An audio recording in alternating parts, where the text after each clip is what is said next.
Please join me in welcoming to the stage Dr. William Lane Craig.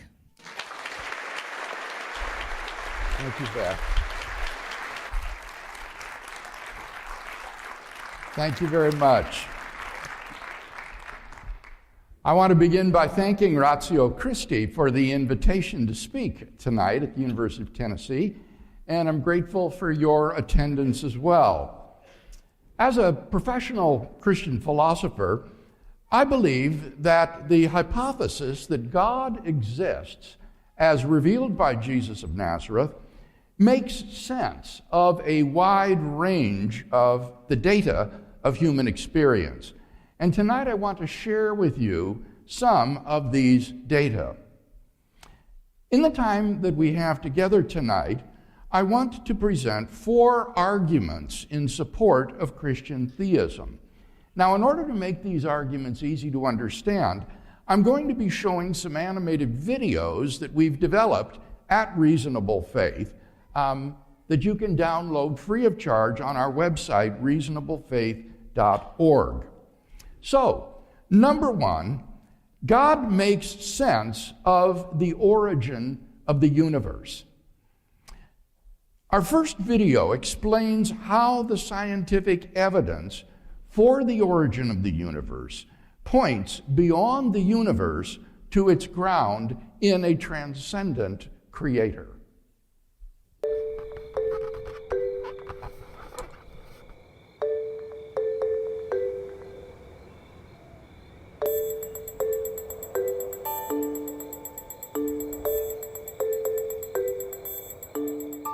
Does God exist? Or is the material universe all that is, or ever was, or ever will be? One approach to answering this question is the cosmological argument. It goes like this: whatever begins to exist has a cause.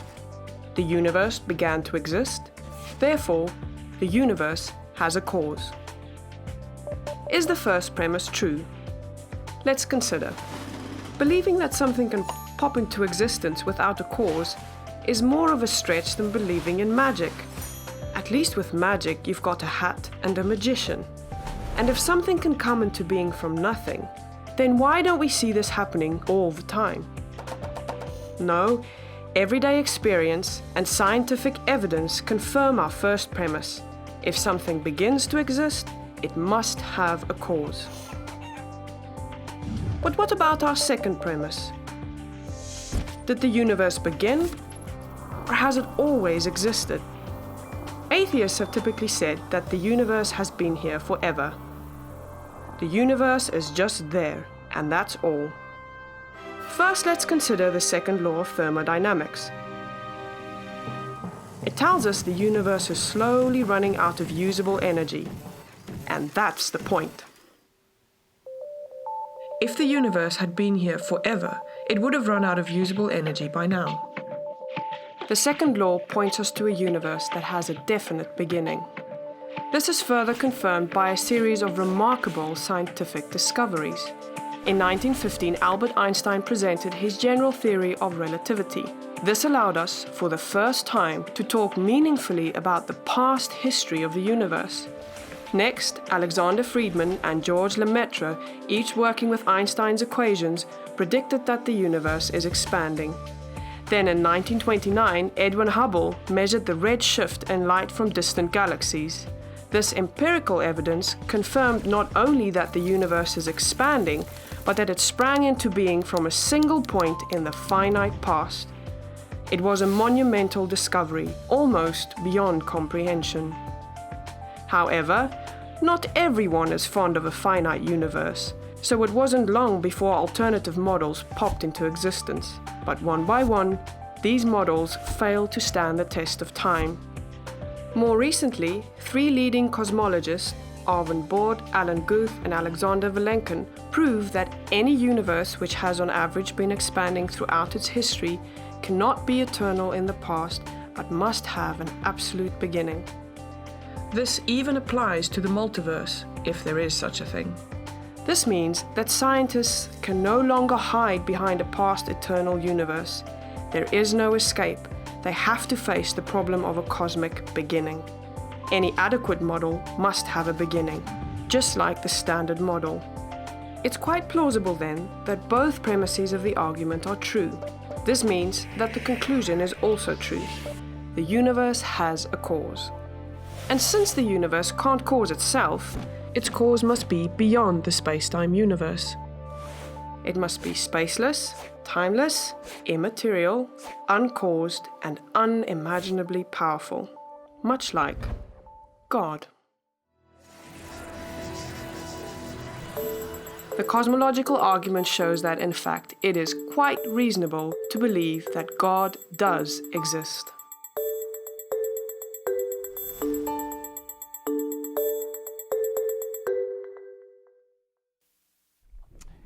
Here once more are the three simple steps of this argument.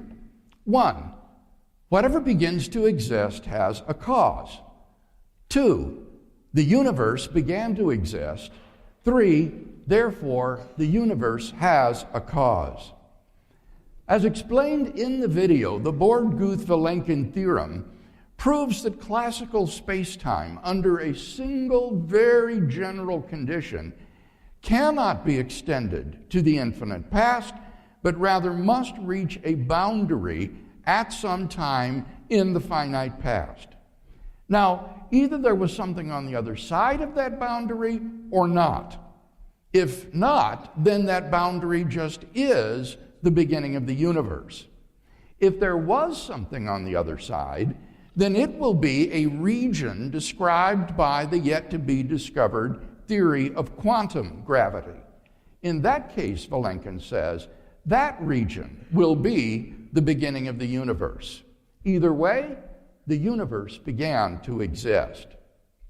Since something cannot come into being out of nothing, the absolute beginning of the universe implies the existence of a beginningless, uncaused, immaterial, timeless, spaceless, changeless, enormously powerful creator of the universe. Number 2, God makes sense of the fine-tuning of the universe for intelligent life. In recent decades, scientists have been stunned by the discovery that the existence of intelligent life anywhere in the cosmos depends upon a complex and delicate balance of initial conditions simply given in the Big Bang itself. The following video explains how this remarkable fine-tuning points to an intelligent designer of the cosmos.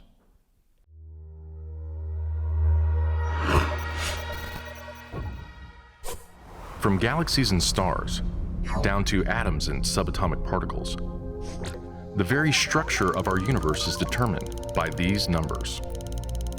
These are the fundamental constants and quantities of the universe. Scientists have come to the shocking realization that each of these numbers has been carefully dialed to an astonishingly precise value, a value that falls within an exceedingly narrow, life-permitting range.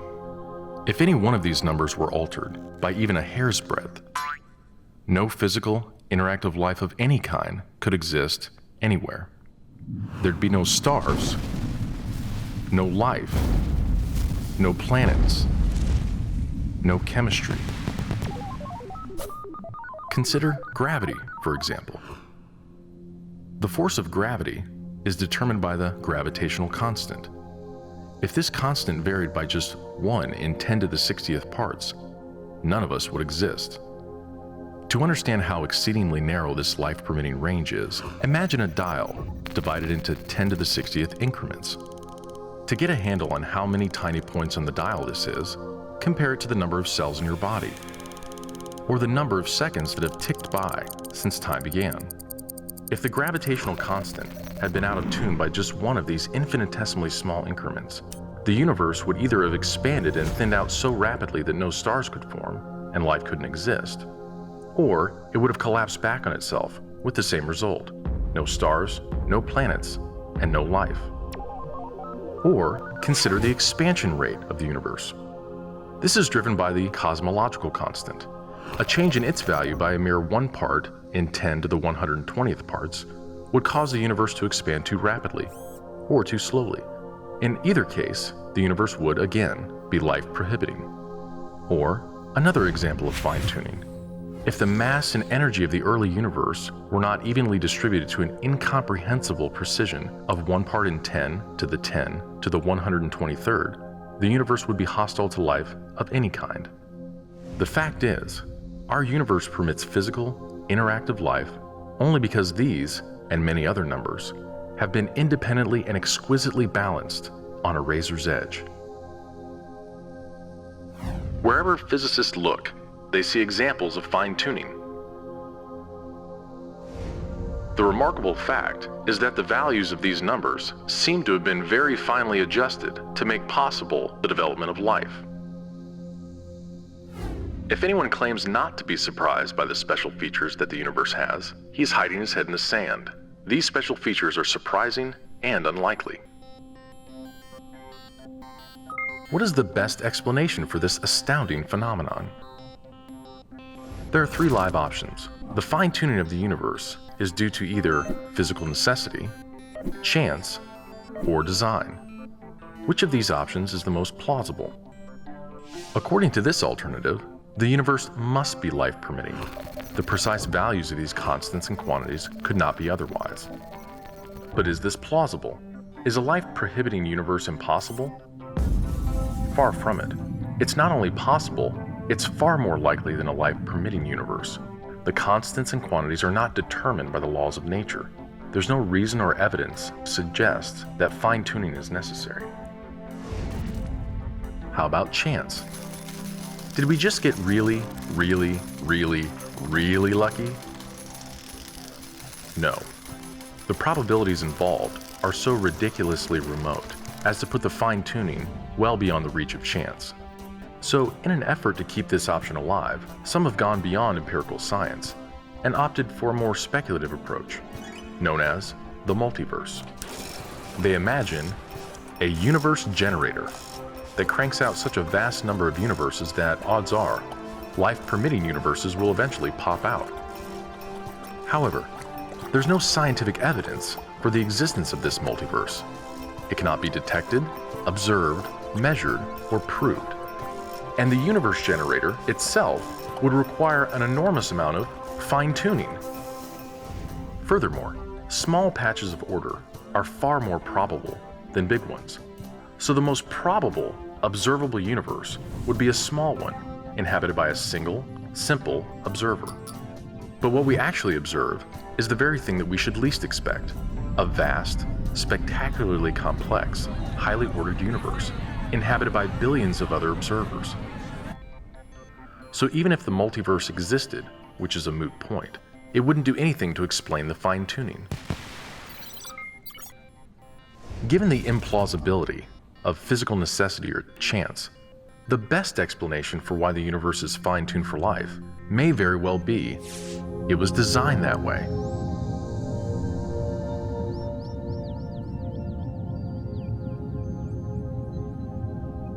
A common-sense interpretation of the facts suggests that a superintellect monkeyed with physics, and that there are no blind forces worth speaking about in nature.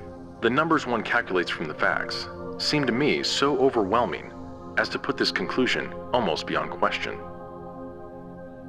There is for me powerful evidence that there is something going on behind it all. It seems as though somebody has fine-tuned nature's numbers to make the universe. The impression of design is overwhelming. The heavens declare the glory of God. The skies proclaim the work of his hands. Day after day they pour forth speech. Night after night they reveal knowledge.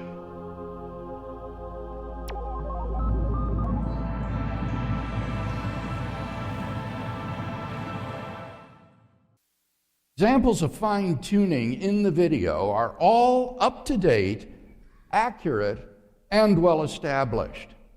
So the question is, what is the best explanation of the cosmic fine-tuning?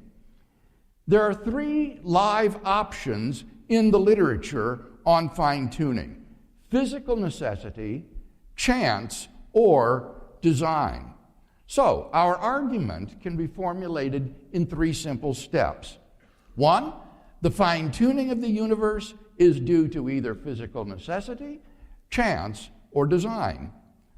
2, it is not due to physical necessity or chance.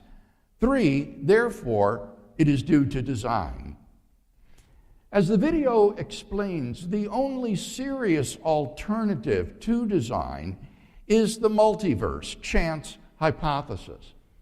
But as Roger Penrose of Oxford University has argued forcefully, if our universe were just a random member of a multiverse, then we ought to be observing an orderly patch no larger than our solar system, since a universe like that would be unfathomably more probable than a fine-tuned universe like ours. In fact, the most probable observable universe will be one which consists of a single brain which pops into existence out of the quantum vacuum via a random fluctuation with illusory perceptions of the external world. So, if you believe in the multiverse hypothesis, you're obligated to believe that you are all that exists, that this auditorium, your friends, your body, the earth, everything around you is just an illusion of your brain. No sane person believes such a thing. On atheism, therefore, it's highly improbable that there exists a randomly ordered multiverse. Thus, neither physical necessity nor chance provides a good explanation of the fine-tuning of the universe. It follows logically that the best explanation is design. Number 3, God makes sense of objective moral values and duties in the world. The following video makes this argument abundantly clear. Can you be good without God? Let's find out. Absolutely astounding. There you have it. Undeniable proof that you can be good without believing in God. But wait, the question isn't, can you be good without believing in God? The question is, can you be good without God? See, here's the problem. If there is no God, what basis remains for objective good or bad, right or wrong? If God does not exist, objective moral values do not exist. And here's why. Without some objective reference point, we have no way of saying that something is really up or down. God's nature provides an objective reference point for moral values. It's the standard against which all actions and decisions are measured. But if there's no God, there's no objective reference point. All we're left with is one person's viewpoint, which is no more valid than anyone else's viewpoint. This kind of morality is subjective, not objective. It's like a preference for strawberry ice cream. The preference is in the subject, not the object. So it doesn't apply to other people. In the same way, subjective morality applies only to the subject. It's not valid or binding for anyone else. So, in a world without God, there can be no evil and no good, nothing but blind, pitiless indifference. God has expressed his moral nature to us as commands. These provide the basis for moral duties. For example, God's essential attribute of love is expressed in his command to love your neighbor as yourself. This command provides a foundation upon which we can affirm the objective goodness of generosity, self-sacrifice, and equality. And we can condemn as objectively evil greed, abuse, and discrimination. This raises a problem. Is something good just because God wills it, or does God will something because it is good? The answer is neither one. Rather, God wills something because he is good. God is the standard of moral values, just as a live musical performance is the standard for a high-fidelity recording. We're with your love. The more a recording sounds like the original, the better it is. Likewise, the more closely a moral action conforms to God's nature, the better it is. But if atheism is true, there is no ultimate standard. So there can be no moral obligations or duties. Who or what lays such duties upon us? No one. Remember, for the atheist, humans are just accidents of nature, highly evolved animals. But animals have no moral obligations to one another. When a cat kills a mouse, it hasn't done anything morally wrong. The cat's just being a cat. If God doesn't exist, we should view human behavior in the same way. No action should be considered morally right or wrong. But the problem is, good and bad, right and wrong, do exist. Just as our sense experience convinces us that the physical world is objectively real, our moral experience convinces us that moral values are objectively real. Every time you say, "Hey, that's not fair, that's wrong, that's an injustice," you affirm your belief in the existence of objective morals. We're well aware that child abuse, racial discrimination, and terrorism are wrong for everybody, always. Is this just a personal preference or opinion? No. The man who says that it is morally acceptable to rape little children is just as mistaken as the man who says 2 + 2 = 5. What all this amounts to, then, is a moral argument for the existence of God. If God does not exist, objective moral values and duties do not exist. But objective moral values and duties do exist. Therefore, God exists. Atheism fails to provide a foundation for the moral reality every one of us experiences every day. In fact, the existence of objective morality points us directly to the existence of God.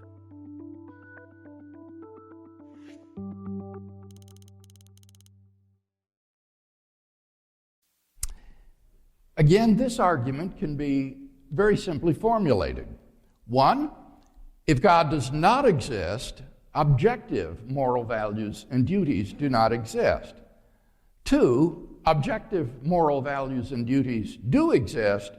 3, therefore, God exists. Perhaps the most important thing to keep in mind about the moral argument is not to confuse moral ontology with moral epistemology.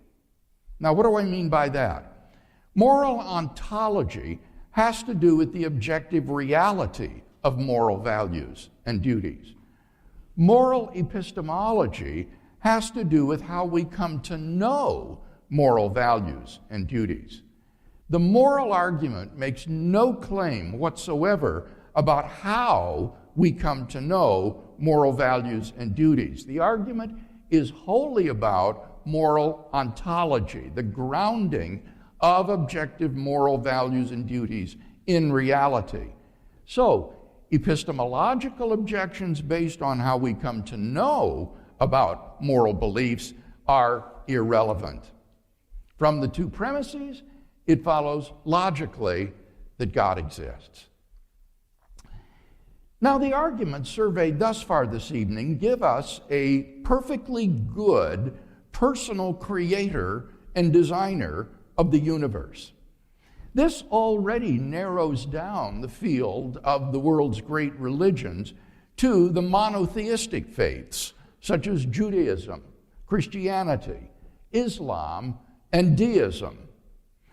Can we determine more specifically which, if any, of these monotheistic faiths is plausibly true?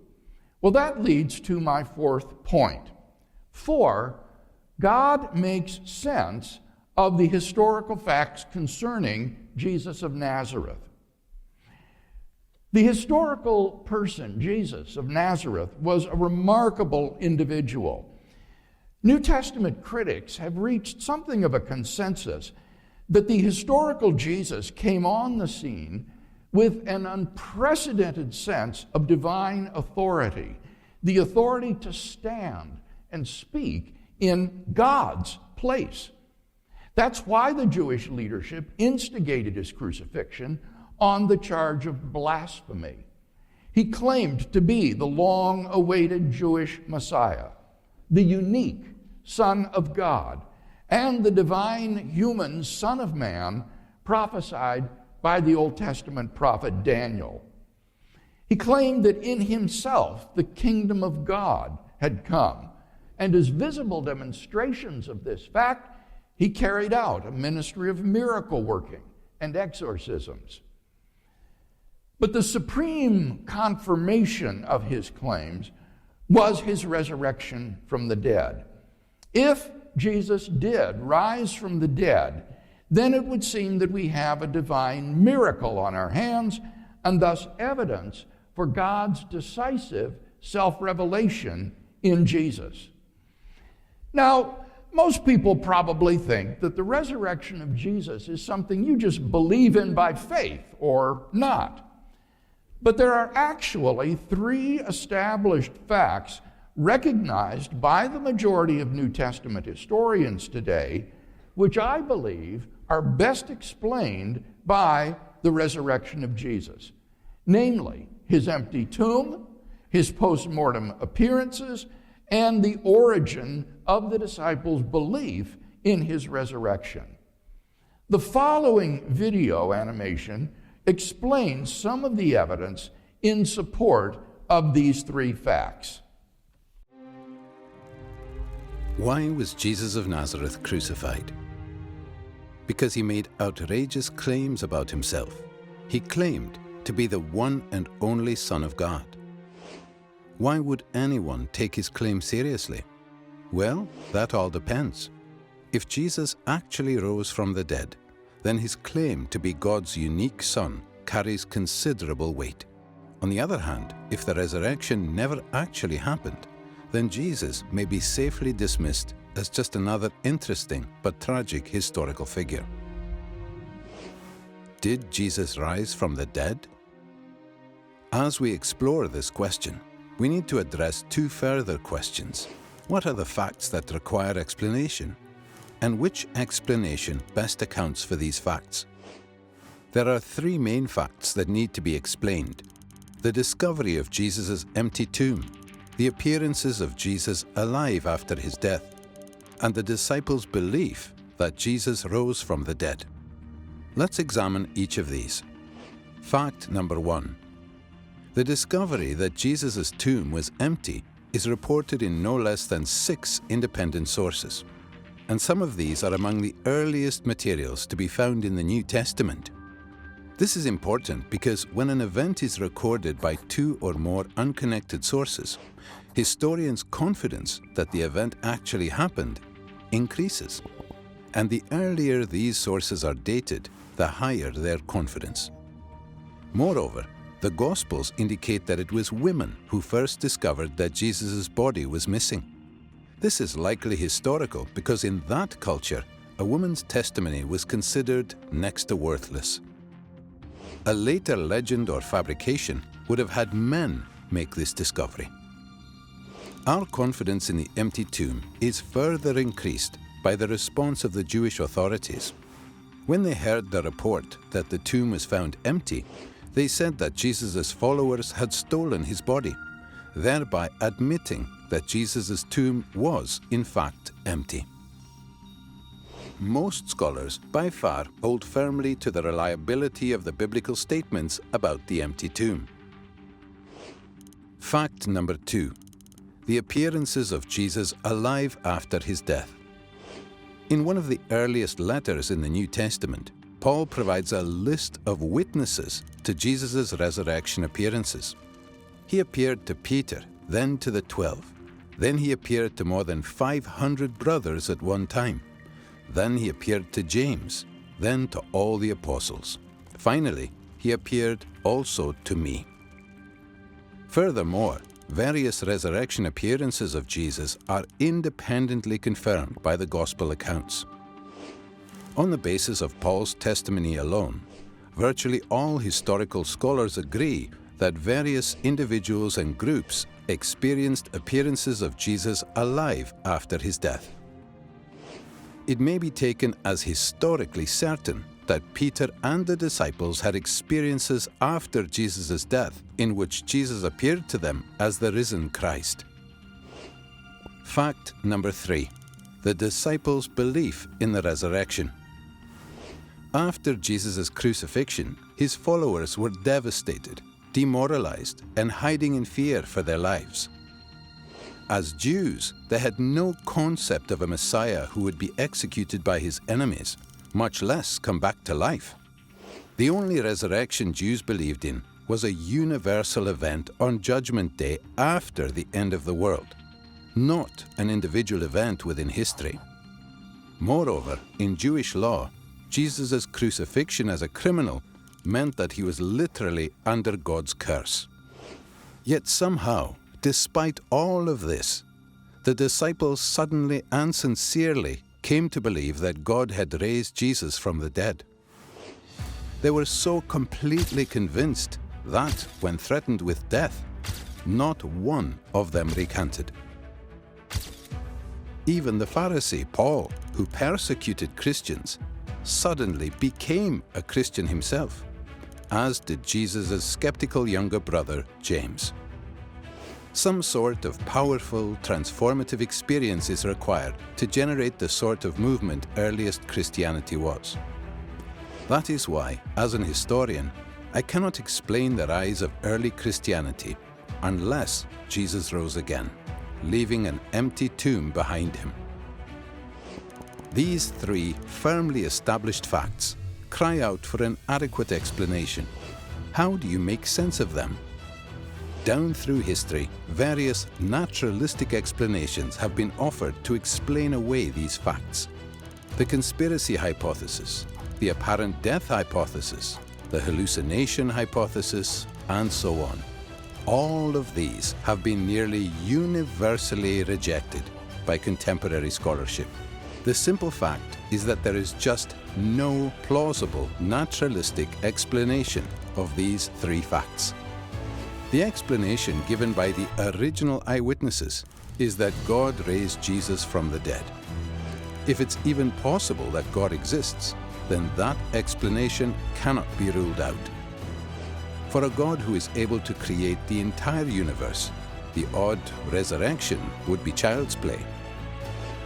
An empty tomb, Jesus' appearances alive after his death, and a group of dejected followers suddenly transformed by a radical new belief in a risen Messiah. These are independently established historical facts. How do you explain them?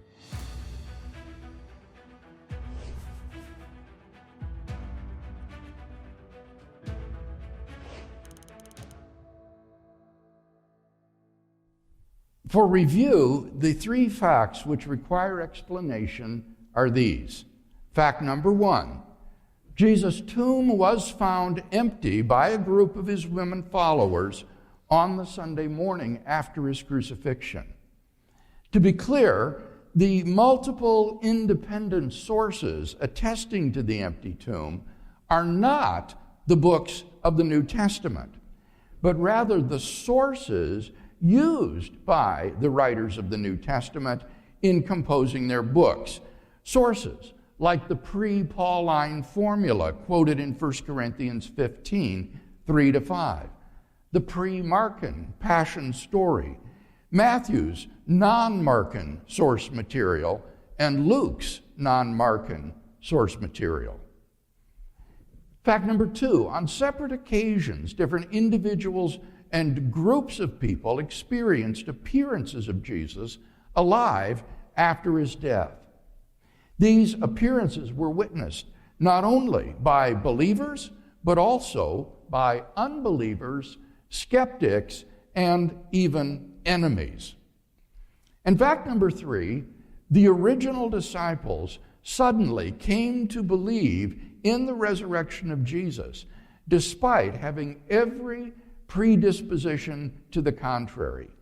Think of the situation that the disciples faced following Jesus' crucifixion.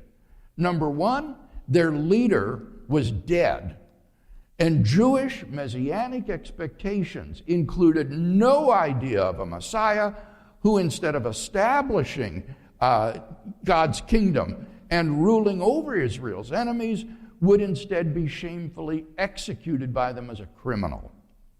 Second, Jewish beliefs about the afterlife precluded anyone's rising from the dead to glory and immortality before the general resurrection at the end of the world. Nevertheless, the original disciples suddenly came to believe so strongly that God had raised Jesus from the dead that they were willing to die for the truth of that belief. The question we face then is, what is the best explanation of these three facts? The following video explains the current state of scholarship with regard to this question. It's a matter of historical record that Jesus of Nazareth died and his body was placed in a tomb. It's also been firmly established that after his death and burial, his tomb was found empty.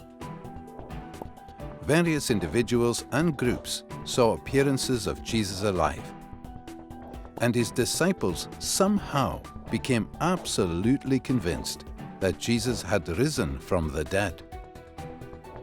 These are the historical facts. How do you explain them? Down through history, various naturalistic explanations have been offered to explain away these facts.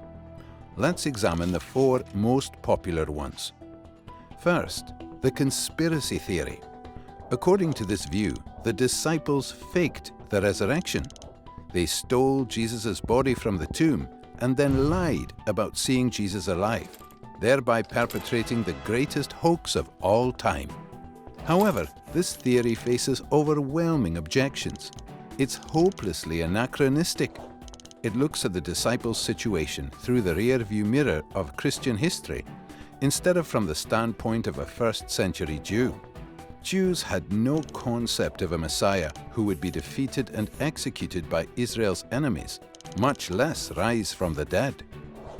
In Jewish thinking, the resurrection of the dead was a general event that takes place only after the end of the world and has no connection at all with the Messiah. The conspiracy theory also fails to address the disciples' obvious sincerity. People don't willingly die for something they know is not true. An honest reading of the New Testament makes it clear. These people sincerely believed the message they proclaimed and were willing to die for. For these and other reasons, no scholar defends the conspiracy theory today. A second attempt to explain the facts is the apparent death theory. Jesus didn't really die. He revived in the tomb, somehow escaped, and managed to convince his disciples he was risen from the dead. This theory also faces insurmountable obstacles. First, it's medically impossible. The Roman executioners were professionals. They knew what they were doing and made sure their victims were dead before taken down.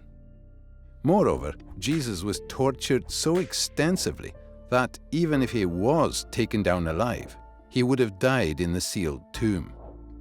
Second, this theory is wildly implausible.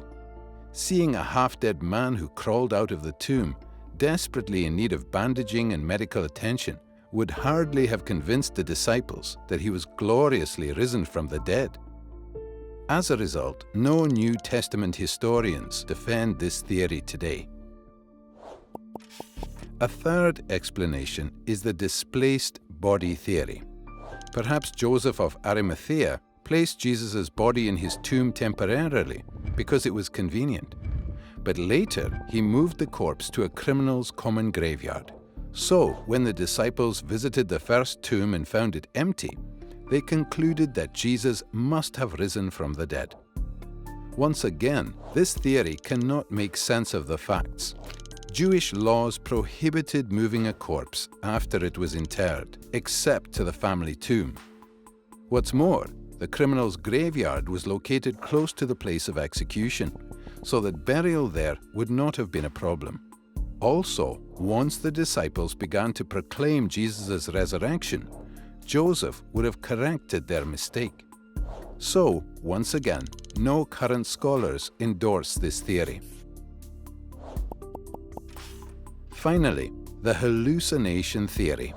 The disciples didn't really see Jesus, but just imagined that he appeared before them. They were all hallucinating. This theory also faces considerable problems. First, Jesus appeared not just one time, but many times. Not just in one place, but in different places. Not just to one person, but to different persons. Not just to individuals, but to groups of people. And not just to believers, but to unbelievers as well. There is nothing in the psychological casebooks on hallucinations comparable to these resurrection appearances. Second, hallucinations of Jesus would have led the disciples to believe at most that Jesus had been transported to heaven, not risen from the dead, in contradiction to their Jewish beliefs. Moreover, in the ancient world, visions of the deceased were not evidence that the person was alive, but evidence that he was dead and had moved on to the afterworld. Finally, this theory doesn't even attempt to explain the empty tomb. Thus, the four most popular naturalistic theories fail to explain the historical facts. Where does that leave us? Another possibility is the explanation given by the original eyewitnesses that God raised Jesus from the dead. Unlike the other theories, this makes perfect sense of the empty tomb, the appearances of Jesus alive, and the disciples' willingness to die for their belief. But is this explanation plausible? After all, it requires a miracle, a supernatural act of God. Think about it. If it's even possible that God exists, then miracles are possible, and this explanation cannot be ruled out. And surely it's possible that God exists. So how do you explain the resurrection?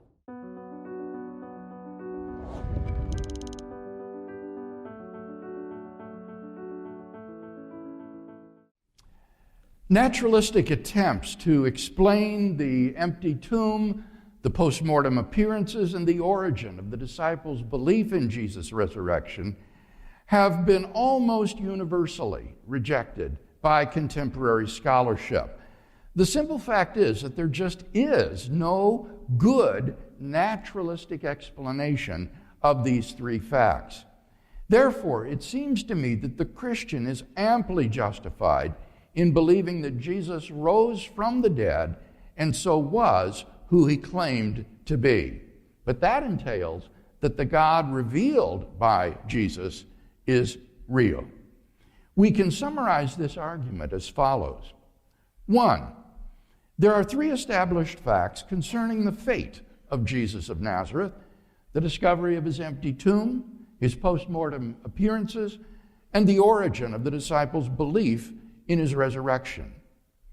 2, the hypothesis God raised Jesus from the dead is the best explanation of these facts. 3, the hypothesis God raised Jesus from the dead entails that the God revealed by Jesus of Nazareth exists. 4, therefore, the God revealed by Jesus of Nazareth exists. The significance of the resurrection of Jesus lies in the fact that it is not just someone or anyone who has been raised from the dead, but Jesus of Nazareth, whose crucifixion was instigated by the Jewish leadership because of the blasphemous claims to divine authority whereby he put himself in the place of God.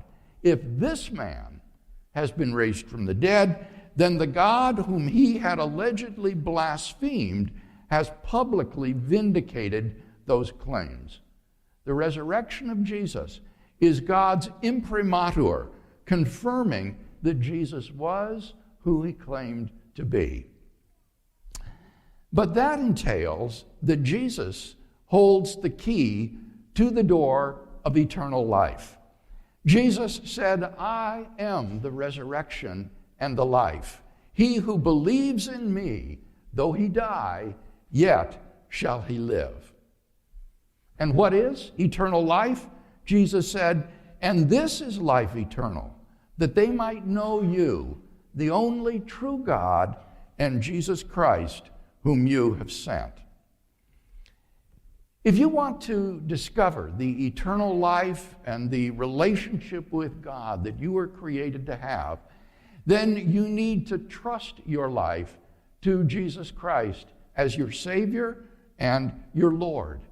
Trusting in Jesus as Savior means trusting Him to forgive and cleanse you of all the moral failures that stain your life and separate you from God. Trusting Him as your Lord means trusting Him to make you into a new person, filling your life with His presence and changing you from the inside out. Trusting in Jesus as Savior and Lord is not a blind leap in the dark, but rather, as we have seen, a rational commitment fully in line with the evidence. A commitment that I personally made over 50 years ago and have never regretted. And a commitment that I hope each of you will make tonight.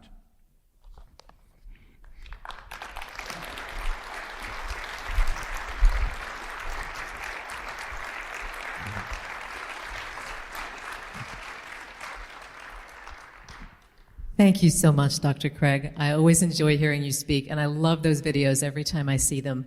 You can find those online, and for those of you thinking, man, I wish I'd brought fill-in person's name here, you should know we are recording tonight. There will be a video for later distribution, so please certainly subscribe to Reasonable Faith's YouTube channel to find out when that appears.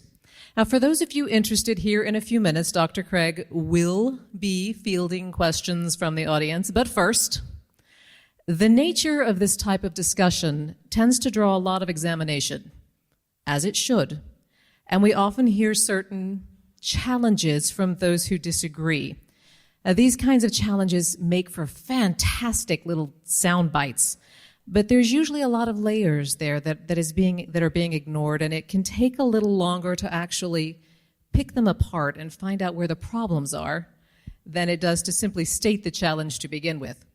We have a few video clips of some well-known anti-Christian critics, and we're going to let Dr. Craig take a shot at unpacking these ideas and responding to the objections. Joining Dr. Craig on stage today is our friendly neighborhood apologist on campus, and if you don't know what an apologist is, a Christian apologist is someone defending the faith. Ours happens to be our Ratio Christi director, Anna Kitko.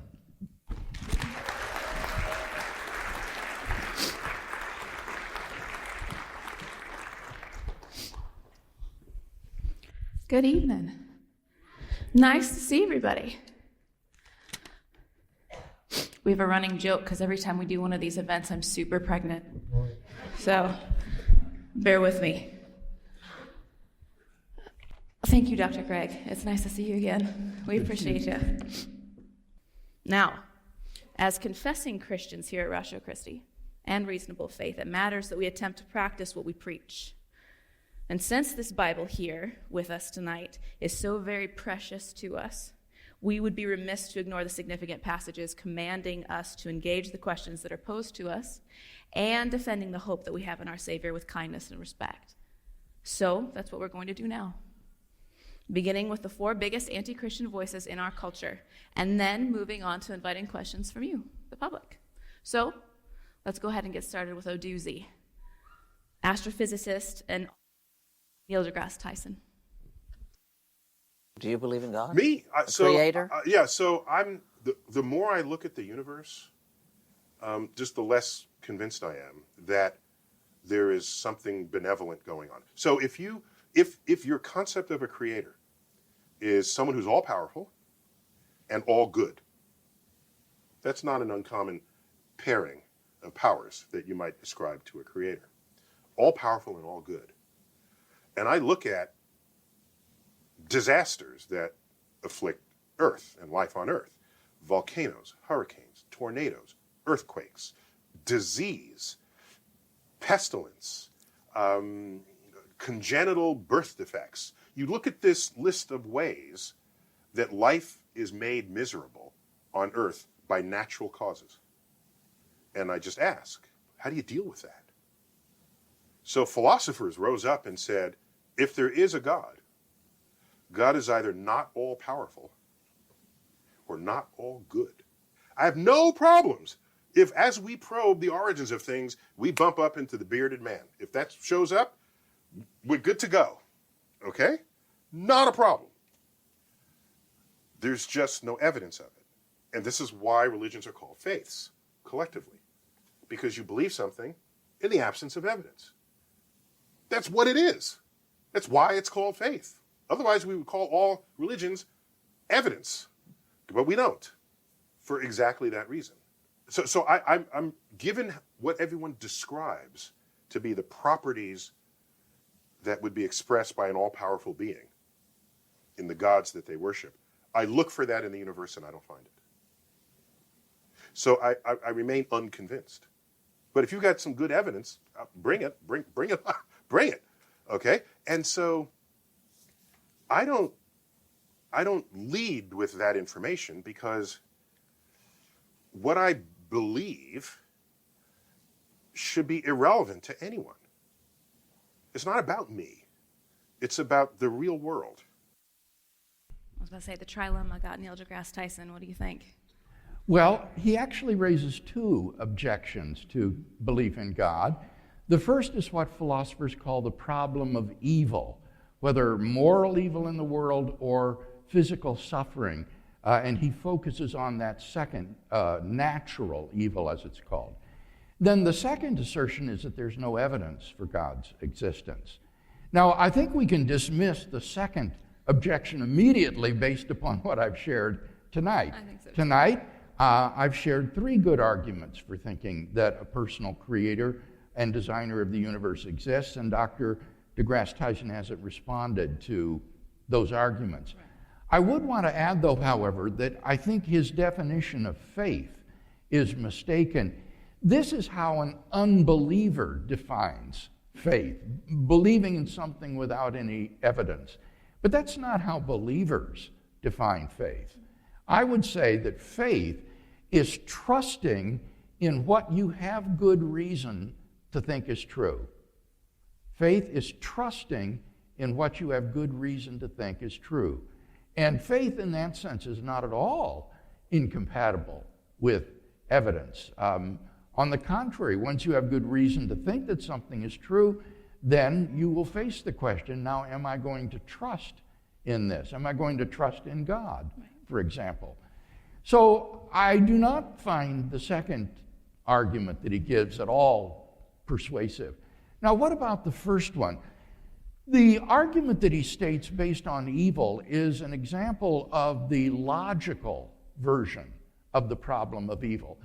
This version says that the propositions God is all good and all powerful, and the proposition evil and suffering exist, are logically incompatible with each other. They cannot both be true. They are logically inconsistent. Now, the problem with the logical version of the problem of evil is that those two propositions are not logically contradictory. Right. One is not the negation of the other. So, if the atheist is claiming that they are implicitly contradictory, then he must be making some hidden assumptions that would serve to bring out the contradiction and make it explicit. But the difficulty, Anna, is that no philosopher has ever been able to successfully identify what those hidden assumptions are. Precisely. On the contrary, I think we can actually provide good reasons to think that those two propositions are logically compatible. In order to show this, all we have to do is find a third proposition that is compatible with the first one, that God is all good and all powerful, and entails the second one, that evil and suffering exist. And here's an example of such a proposition. God has morally sufficient reasons for permitting the evil and suffering in the world. Right. if that's even possibly true, Right. it shows that these two propositions are not logically incompatible with each other. Now, someone might say, well, what could those reasons be? Well, doubtless they're multifarious. But for example, perhaps only in a world that is suffused with natural evil, such as Dr. deGrasse Tyson described, would the optimal number of people freely come to know God and to find eternal life, which is an incommensurable good. Now, is that true? I don't know. Sure. Who knows? But it's possible. As long as it's even possible, it proves that there's no logical incompatibility between God's being all-powerful and all-good and the evil and suffering in the world. And so I'm very pleased to be able to report tonight that it is almost universally recognized among contemporary philosophers, both theist and atheist, that the logical version of the problem of evil is bankrupt. It's a failure. Correct. Moving on, astrophysicist Richard Dawkins. Let's hear from him. Faith means belief in something without evidence. Because if you believe something without evidence, then that justifies anything. You're no longer vulnerable to somebody coming back at you and saying, hang on a minute, let me argue the case. If you believe it without evidence, which is what faith is, then you don't argue the case. You say, no, I'm not arguing that case. This is my faith. It's mine. It's private. I don't dissent from it. I don't retreat from it. You're just going to have to accept it. Now, that is evil. And yet you spend so much of your time debating people of faith. So clearly people of faith are interested in having discussions. They're not just all blind believers insisting on their way of... Well, nobody said anything about all of them. I mean, the vast majority of religious people are perfectly good, nice people, as you are. There's no suggestion I've ever made that all religious people are evil. Of course not. There is a logical progression that goes from believing in faith, having faith that your God tells you to do something, and doing terrible deeds, like suicide bombing, like flying planes into skyscrapers. The vast majority of people of faith don't do such terrible things.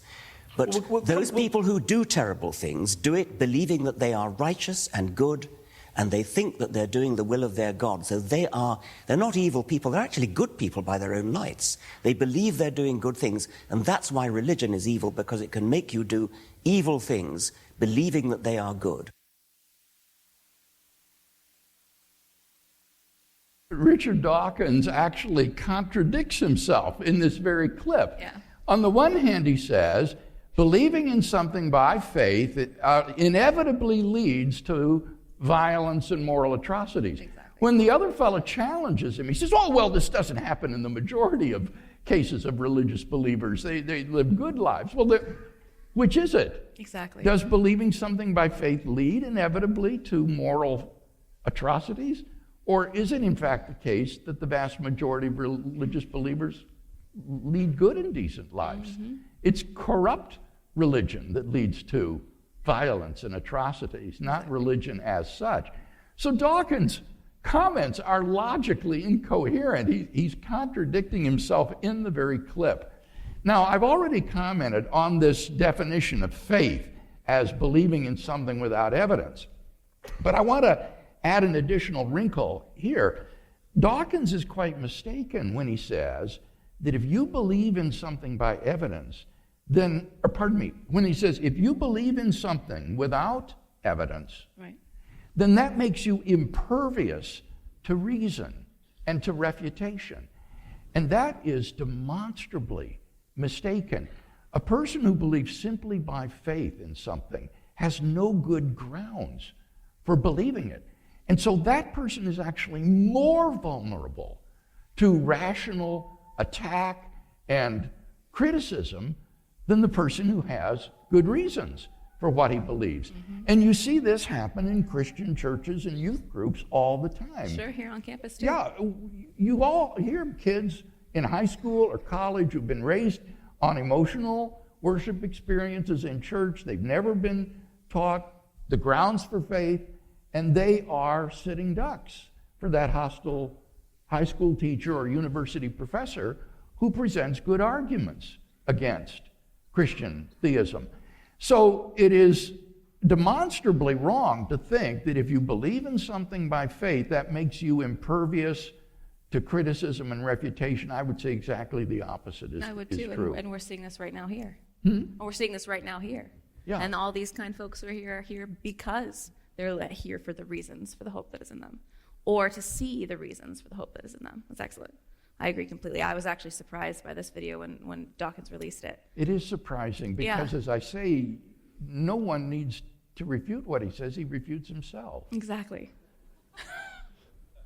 Let's take a harder one. We're going to go to neuroscientist Sam Harris next. Okay. Okay. I think there's a few obvious things to point out. One is that we clearly don't get our morality out of our holy books, because when you go into the holy books, they are bursting with cruelty. I mean, the Old Testament, the New Testament, the Quran, these are profoundly cruel and morally ambiguous books at best. I mean, the Ten Commandments, the first 4 commandments have nothing to do with morality. They have to do with theological offenses. Don't take any other gods before me. Don't take God's name in vain. No graven images, etc. Don't work on the Sabbath. What are you supposed to do when people break those commandments? You're supposed to kill them. I mean, this is unbelievably immoral. And yet, and we're not doing that now, not because the book itself is so wise. I mean, to take a more relevant example, slavery. I mean, slavery is clearly endorsed in the Bible. It's endorsed in the Old Testament. It's endorsed in the New Testament. We all agree that slavery is wrong.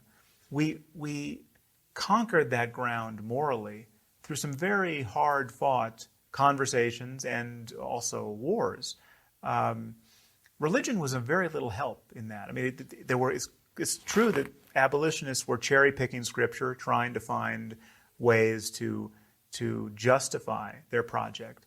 But their project wasn't coming from Scripture, because Scripture is clear. It supports slavery.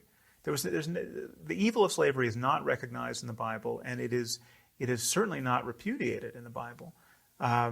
And so the slaveholders of the South were on the winning side of that theological argument, and religion was an impediment to making that moral progress. Again, the fact, even if it were not an impediment, even if it were extremely useful, that would not be a reason to believe that any of our books were dictated by an omniscient being. There are a number of confusions in this clip. Yeah. One is that Harris confuses what is immoral with what is illegal. Right. I think it is immoral not to love the Lord your God with all your heart and mind and strength and soul. It is immoral to make graven images instead of God, but it's not illegal. We don't live in a theocracy like ancient Israel, where God was the head of the government. We live in a society that has a separation of church and state, and so not everything that is immoral is illegal. But that doesn't mean that one is therefore denounce the morality of the Old Testament. Secondly, he's simply mistaken when he says that all of these crimes that he listed are capital crimes. Right. That is to say that they would merit capital punishment. That's just it's not true. Factually false, yeah. Right. Every Jew knew that he didn't love the Lord his God with all his heart, his mind, and strength all the time, and that therefore his life was stained by sin and impurity. But God had provided a means of forgiveness and moral cleansing through the system of Levitical sacrifices that were offered in the tabernacle and then later in the temple, so that even though one failed to keep the law perfectly, one could find forgiveness from God and pardon and cleansing from a loving and forgiving God. So it's just not true that these were all capital crimes, as Harris asserts. Finally, Harris imposes upon ancient Hebrew society the model of slavery that we know from our experience in the American South. Which is completely wrong. And this is a complete mistake. Yeah. Slavery in ancient Israel was more appropriately called indentured servanthood. Exactly. what happened was, in that day, there were no government safety nets. Yep. There was no welfare. There was no aid to families with dependent children, no public assistance, no food stamps. And so if a man got into financial debt,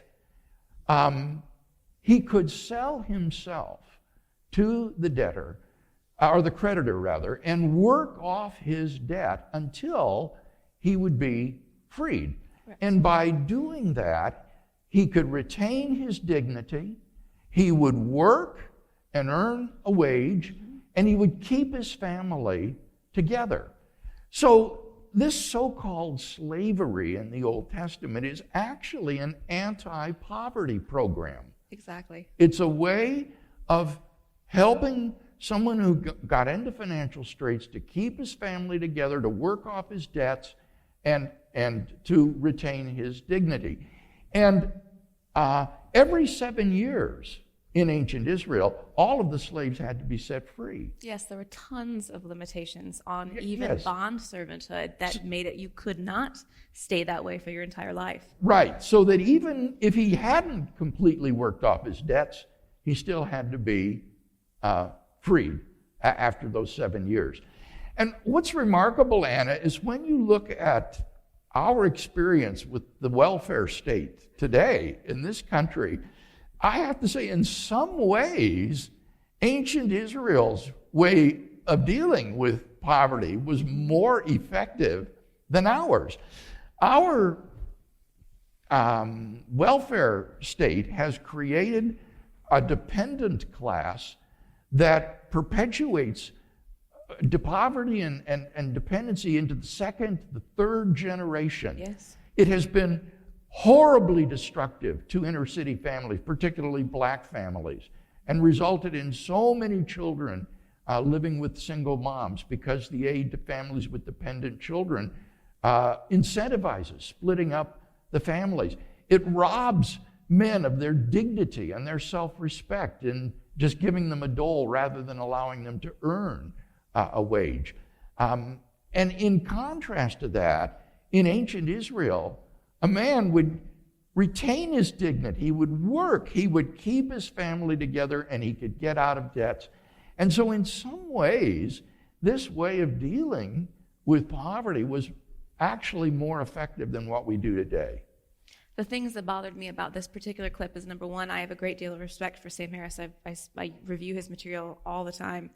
And I noticed he wouldn't quote any scripture to back up the claim that God endorsed slavery, in particular a type of antebellum South type of slavery. And I found that very compelling, because he usually does. And the reason why he was having problems with it is because we don't have a Bible verse endorsing slavery. In fact, it's always quite the limiting. opposite, Anna. In the pastoral epistles, where Paul lists some of the condemns certain sins, he gives a list of sins. Correct. One of them is slave trading. Exactly. He condemns the slave trade. Exactly. And Harris just completely overlooks that. Which means that abolitionists aren't cherry-picking anything. They're the only ones being consistent with the scriptures. I mean, the claim that the abolitionists were not motivated by Scripture, I mean, doesn't he know about Wilberforce and the lifelong struggle against slavery that he led in England, and how it was out of his Christian convictions that every person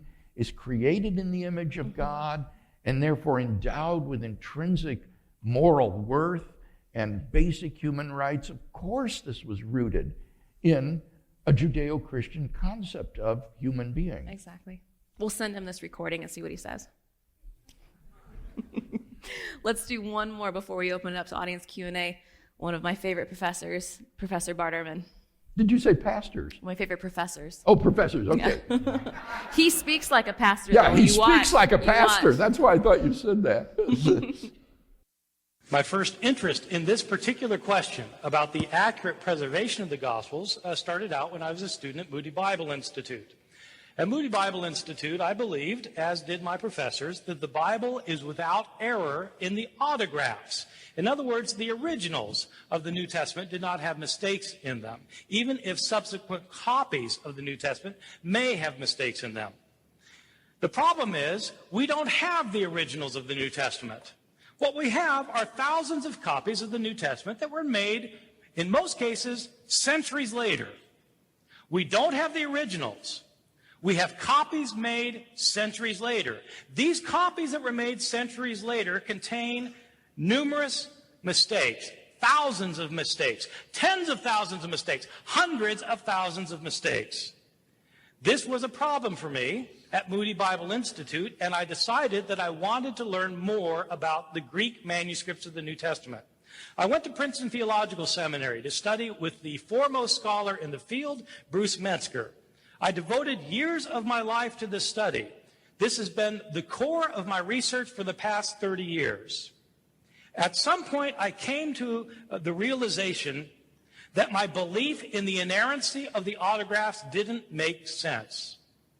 If God inspired the Bible without error, why hadn't he preserved the Bible without error? I couldn't think of a good answer then, and I still can't think of a good answer now, even though I think I've heard every answer ever proposed. I couldn't any longer believe that God had inspired the originals because I was sure he had not preserved the original.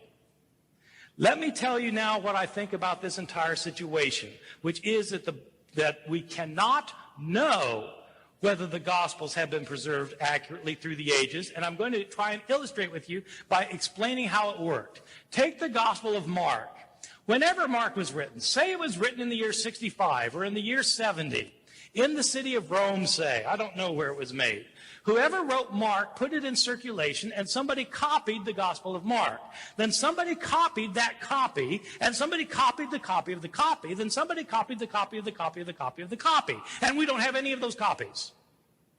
Everybody who copied the text made mistakes. Our first surviving copy of Mark probably dates to around the year 220 A.D. That is, 150 years after Mark was first produced. Our first complete copy of Mark comes from the year 350, about 280 years after Mark. We have lots of copies from later times. From thousands of years, if 1,000 years after Mark, we get lots of copies. When you compare all of these copies with one another, they all differ from one another. Okay, when you listen to Bart Ehrman, you can see that he was once an evangelical preacher because he really gets into preaching mode when he gets wound up. That's right. Now, unfortunately, what he says here is extremely misleading. Right. Indeed, I think it's a deliberate misrepresentation on Ehrman's part. I think so too. The New Testament is the best attested book in ancient history, both in terms of the number of manuscripts and in terms of the nearness of those manuscripts to the date of the original autograph. And as a result, textual scholars have been able to reestablish the original text of the New Testament to almost 99% accuracy. There are about 138,000 words in the New Testament, and of those, only about 1,400 are still slightly uncertain. And nothing hangs on any of those 1,400 words. They would be, for example, like in 1 John, when the author writes, "We write this that our joy may be full." But some manuscripts read, "We write this that your joy may be full." Right. The difference is between the pronoun our and the pronoun your, and we're not sure which one of those was in the original text.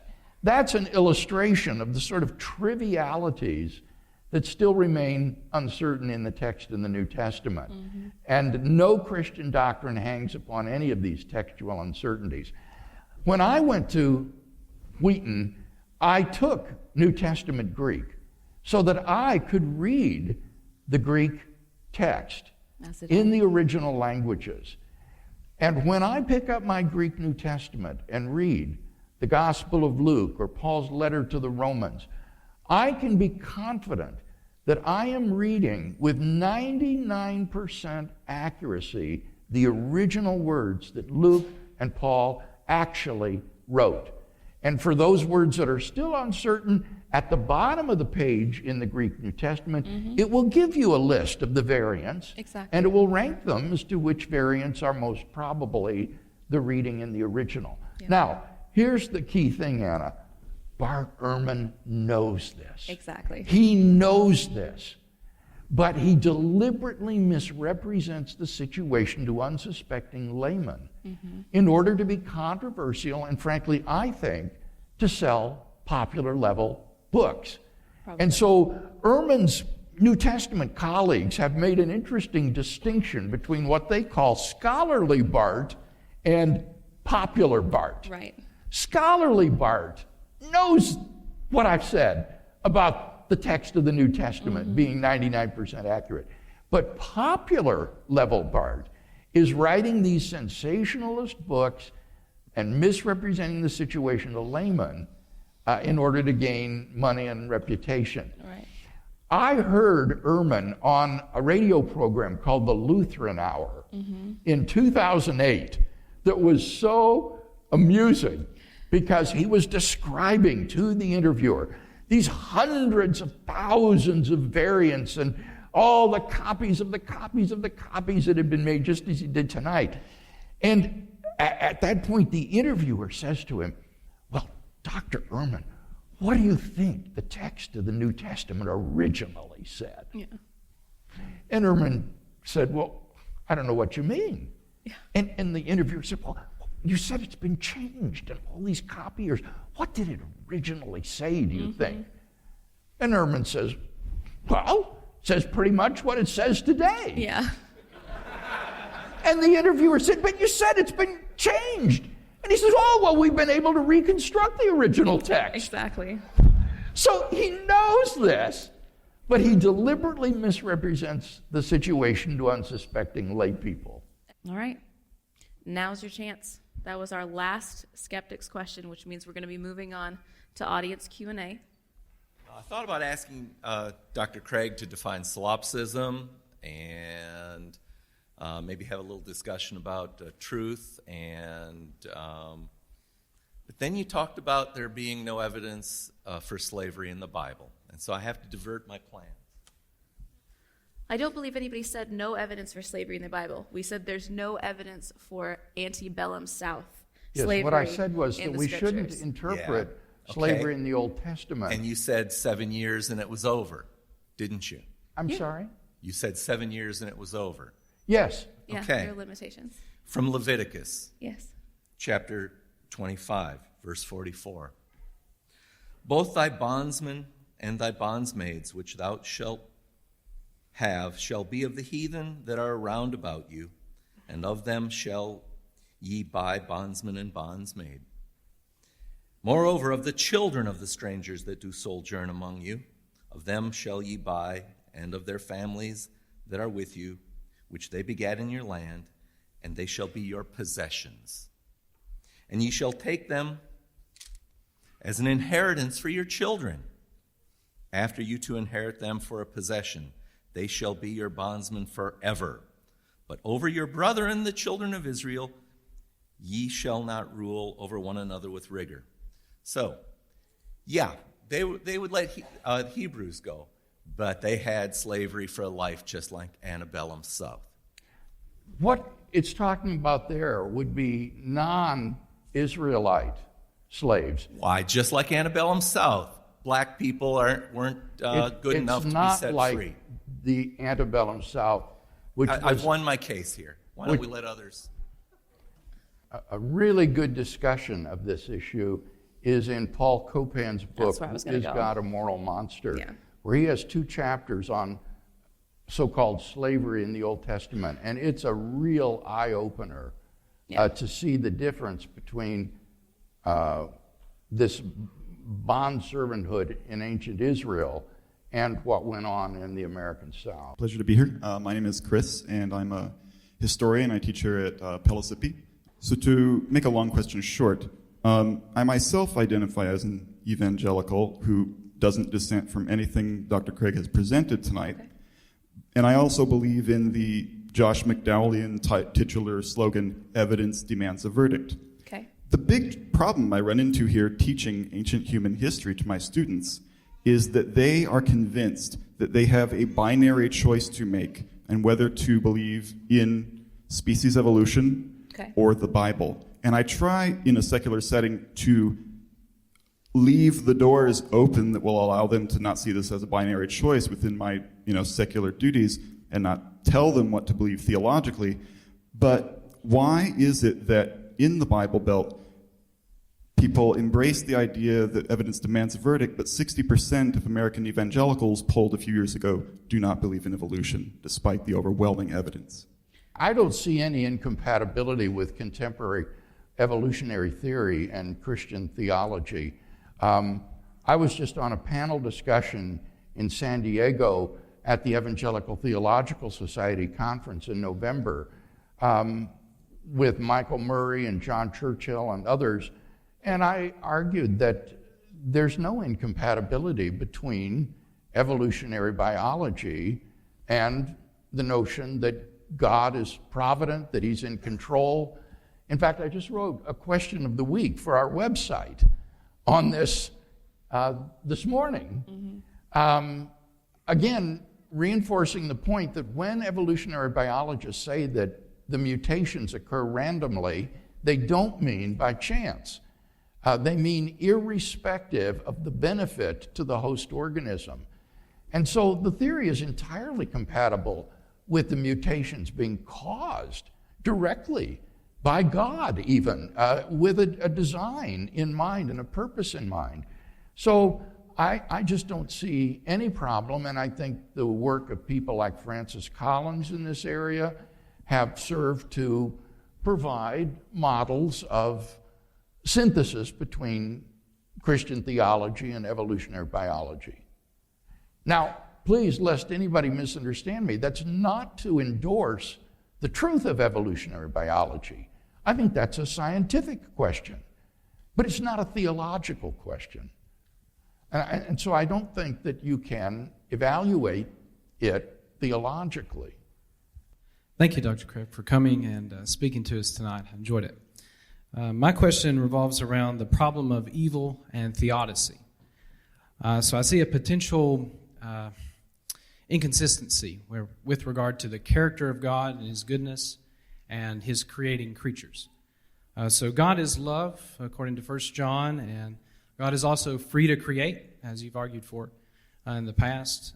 But according to the book of James and Hebrews, God is not capable of sinning, or he cannot sin, cannot be tempted to sin. So God can both be free, loving, and does not have the ability to sin.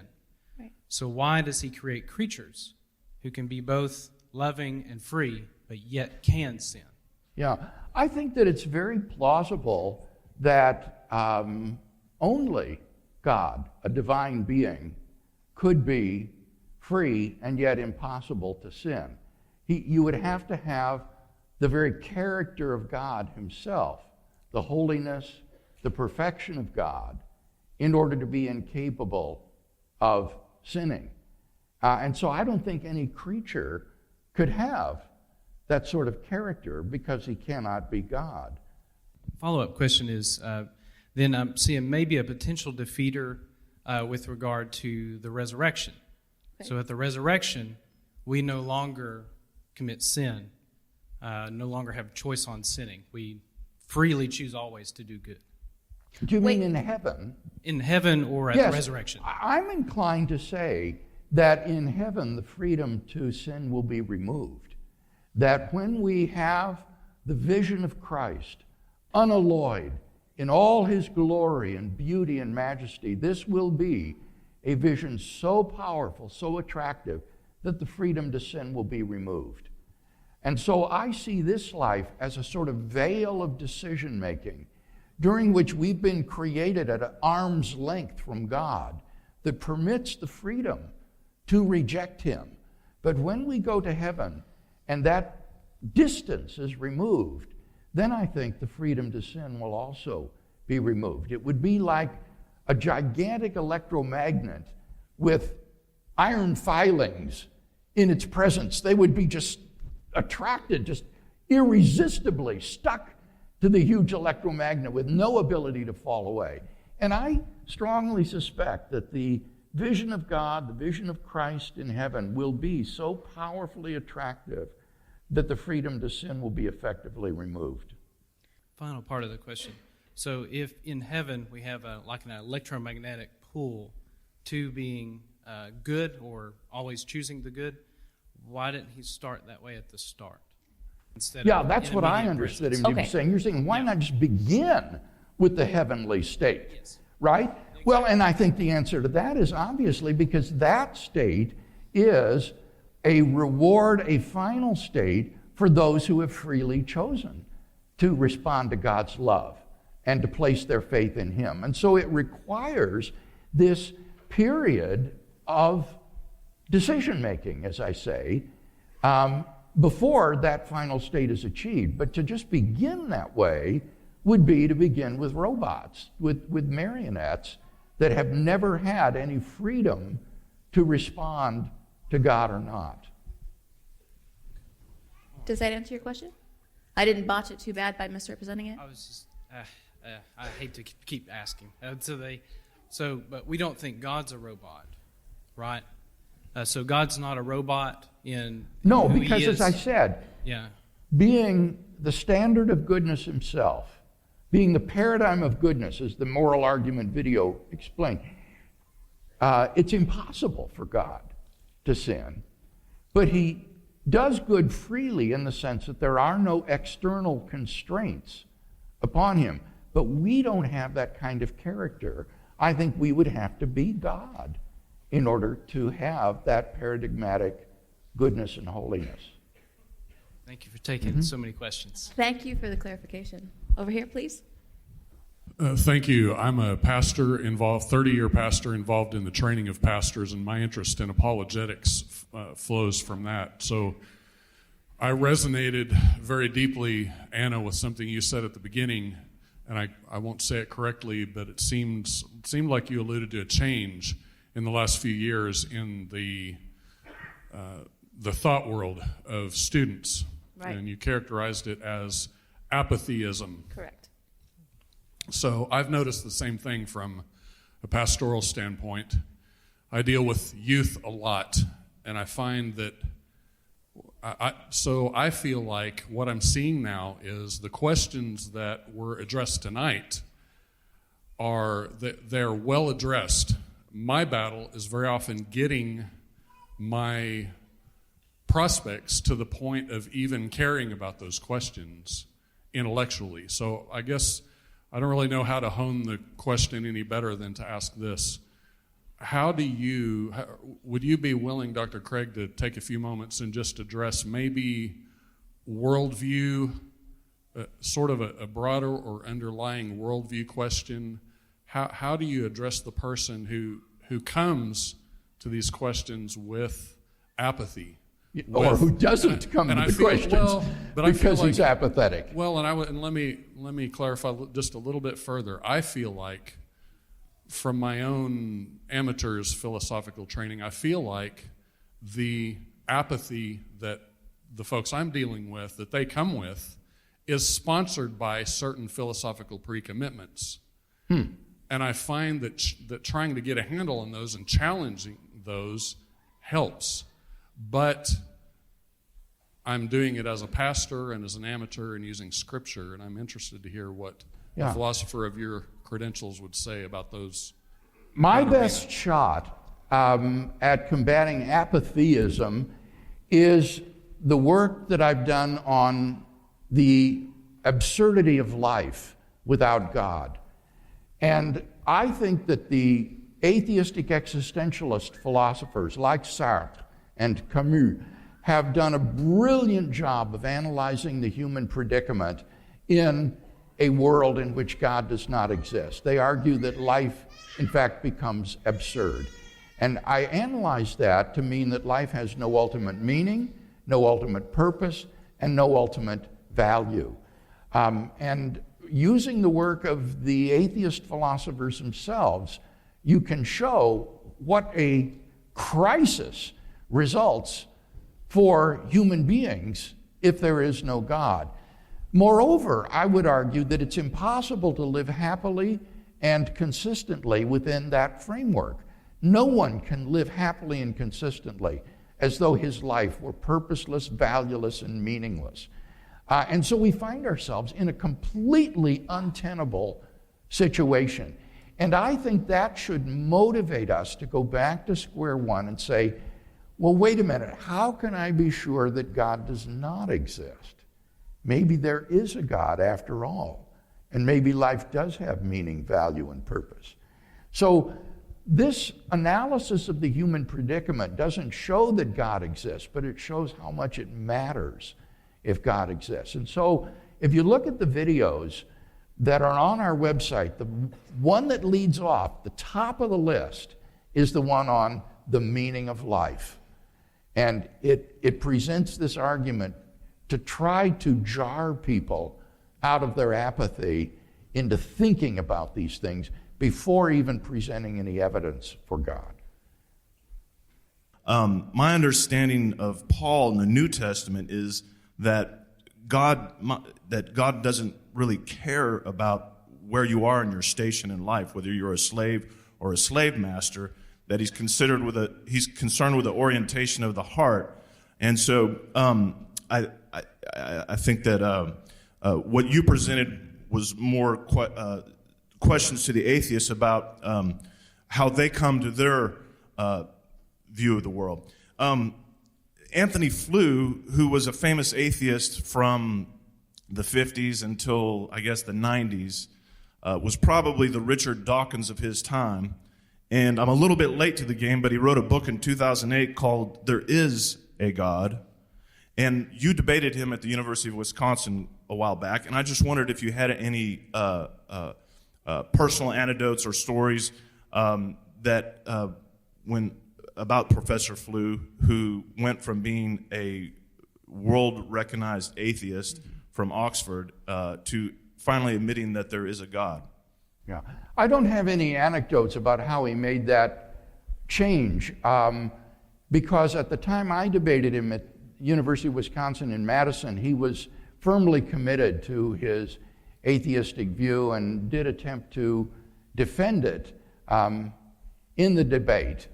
And so there was no movement at that time. It was later, as he began to explore arguments for intelligent design of the cosmos, that he became convinced that this universe could not simply be the product of blind processes, but that there was an intelligent designer behind the cosmos. And so he made that change. Right. Hi, my question is regarding the Kalam. Premise number 2, everything that begins to exist has a cause. Now, as that's premise 1. I'm sorry, the universe began. Yes. Now, as brilliant as Alexander Vilenkin is, doesn't that premise really hinge on the Gord Guth paper? I mean, certainly the whole field of physicists don't agree on the Big Bang cosmology model of the universe. So certainly, wouldn't you say that you can't continue logically until you resolve that premise? Or is it to say that he is the authoritative figure on the whole field of physics? It doesn't depend upon the Borde-Guth-Vilenkin theorem. That is just perhaps the most recent confirmation in a long series of discoveries that go all the way back to Lemaitre and Alexander Friedmann that predict an absolute beginning of the universe. The power of the Borde-Guth-Vilenkin theorem is that its conditions are so general. It has such a general condition that it's very hard to craft a model of the universe that doesn't fall under this theorem and so avoids the beginning. And so theorists who want to avoid the beginning, because the theorem is generally accepted today in the physics community, have to construct very exotic models of the universe to try to avoid the absolute beginning. For example, Sean Carroll postulates a universe in which the arrow of time at some point in the past flips over and runs in the other direction. So that from one point, the arrow of time goes forward, from the same point, the arrow of time goes backward. And that type of universe would avoid the single condition laid down by the Born-Guth-Vilenkin theorem. But as a number of thinkers have pointed out, in fact, that model doesn't avoid the beginning of the universe, because that mirror universe, that time-reversed universe, is in no sense in our past. It is not earlier than our universe. On the contrary, because time runs in a different direction, what you actually have there are two universes originating from a common point. So it actually supports the beginning of the universe rather than denies it. And this has been the pattern, honestly, over and over again. Model after model after model has been proposed to try to have a universe without a beginning. And there aren't any that are successful, that are empirically plausible and mathematically consistent. And Vilenkin, in his most recent article that I've read, in 2015, says that not only do no beginningless models exist that are tenable, but he says it's likely that they cannot be crafted because of the requirements of the Born-Guth-Vilenkin theorem. So all I'm saying is that when I look at the evidence makes that second premise more probable than not. And yes, go ahead. Would you say the majority of physicists agree with your assessment of the data regarding? I don't know. I don't know if they would or not. The ones I've talked to have. For example, even Lawrence Krauss, who is as determined a critic as you might find, will agree that it's probable that the universe did begin to exist. Krauss admits that. Because I will say... I mean, you've got people like Carroll, as I say, who tries to escape the beginning, but his model doesn't work. And that's, I think, generally agreed. So, Stephen Hawking, in 1996, wrote a book with Roger Penrose called The Nature of Space and Time. And in that book, he says, today, almost everyone agrees that the universe and time itself had a beginning at the Big Bang. So that's Hawking's view of the discipline. Hi, I'm Christina. Thank you, Dr. Craig, for coming here to Knoxville. It's an honor to get to hear you talk. Thank you. I am a Christian, but I have a question from my friend who's an atheist who could not be here tonight. He says, in your debates, you use the definition for atheism that means God does not exist, and it seems no matter how many atheists give you their definition, which I would assume to be unconvinced that God exists, you do not change your meaning. He is wondering why that is, since it's easier to argue against your definition as it comes with a burden of proof. And to that, I would add, as my own question, at what point should skeptics move from withholding judgment or remaining unconvinced to being convinced or choosing belief?